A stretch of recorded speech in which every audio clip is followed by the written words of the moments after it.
Welcome back. Now to our next conversation. On the backdrop of the African Continental Free Trade Area, cross-border trading from one African Securities Exchange to another comes a step closer after the African Securities Exchanges Association signed a contract to procure an order routing system. What impact will this have on the African capital markets? Well, I'll be having this conversation with Maya Maparata, Head of Markets, Southern African Times Media. Great to have you on the program. Thank you for having me. Yeah, so what is this African Exchanges Linkage Project? Can you paint a picture of it? Yes, sure. The African Exchange Linkage Program is an initiative of the African Securities Exchange Association, which is a grouping of about 21 of the 29 stock exchanges across the continent. And this project, it's aimed at easing the order filling, which in essence is actually the buying and selling of stocks and exchanges across stock exchanges that may be located outside different geographical locations within the continent. So its aim actually is to boost investment and to boost flows and to increase liquidity across the securities markets. All right, but how does it work really? Like now, if I'm in Nigeria, so I can just, purchase a stock, maybe say on the Johannesburg Stock Exchange?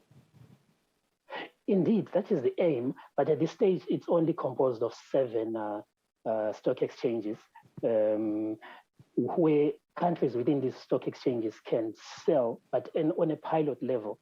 But the aim ultimately is to enable the order filling that can be done across geographical borders within the African continent. Okay, so if its aim is to boost that trading between African stock exchanges, how does that help investors and African businesses, and ultimately how will it benefit Africa as a whole? Well, I'll divide that into 2. There is the investors. For the investors, it increases the ease of doing business. In the backdrop of the pandemic right now, the whole world travel is restricted. And at present, the way that business or securities are sold, it has to involve a broker. And in most cases, you have to walk into their offices to make these purchases. And this is a system that makes it easier to conduct this business because it may be moving online. And I can almost certainly say, eventually it will be an app on a phone where you just pick an app from wherever you're located in your lounge or wherever and buy a stock. And so for the investor, it increases the ease of doing business. It also increases profitability to an extent because now you have a variety of stocks. If I'm located in Zambia, for instance, I'm no longer confined to Zambian companies. I can invest maybe in Morocco.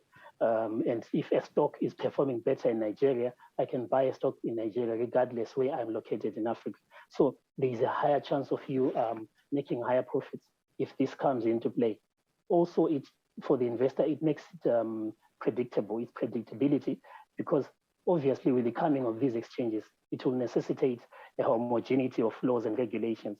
So it won't be like this situation where each exchange makes its laws according to the country within which it is located.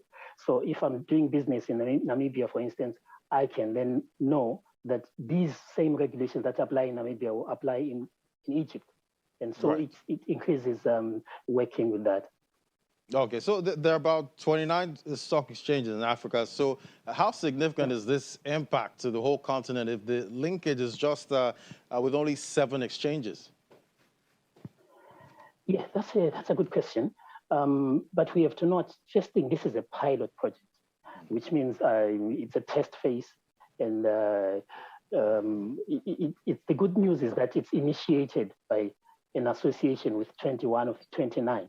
So by extension, we can extrapolate that if the project is done well, then we can expect it among at least those 29, if not more. But then there's also this dimension that comes into play. Of those 7 that are in the pilot project, which include Johannesburg Stock Exchange, Casablanca Exchange, Nairobi, Nigeria, Mauritius, what's the other one? Oh, yes, and the one for the Western African Economic Money Union. The African market capitalization standing at about 1.5 trillion. And these 7 make up about 80% of that market capitalization. So we have to note that in so much as it is a pilot project, but it's involving about 80% of the value. So definitely it's going to be representative of ease of doing business in the exchanges going forward.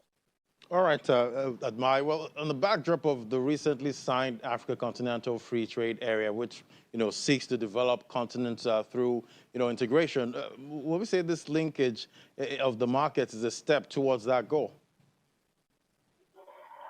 Certainly, it definitely is. The African market is composed of about 1.3 billion people, and by GDP combined, all the 54 nations come up to over 2.5 trillion, almost 2.6 trillion. And if the continent itself was a single unit, was a single economic unit, it would definitely mean that among the list of the world's most developed nations by GDP, Africa would stand maybe top 5 in the world. So what this African free trade is doing is to encourage business among Africans. But unfortunately, or fortunately, it's mainly concentrating on the physical merchandise and services. What this project now does is it also extends that intertrade within Africa to include securities and stock options along the African board. So definitely it's dovetailing into the main theme where Africa is looking towards itself and also increasing its value, because fragmented, it's not as powerful. I'm sure, as you know, 10 of the West developed nations in the world are found within the continent. But this continent combined has value and definitely has a bright future if it's working as a single unit.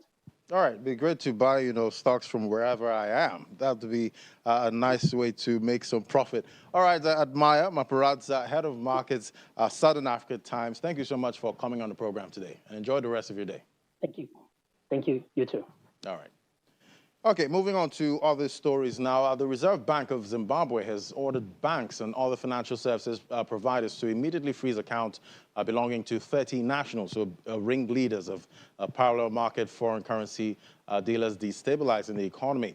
A recent update, the RBC had identified individuals who are abusing mobile telecommunication services and other social media platforms to facilitate illegal foreign exchange transactions.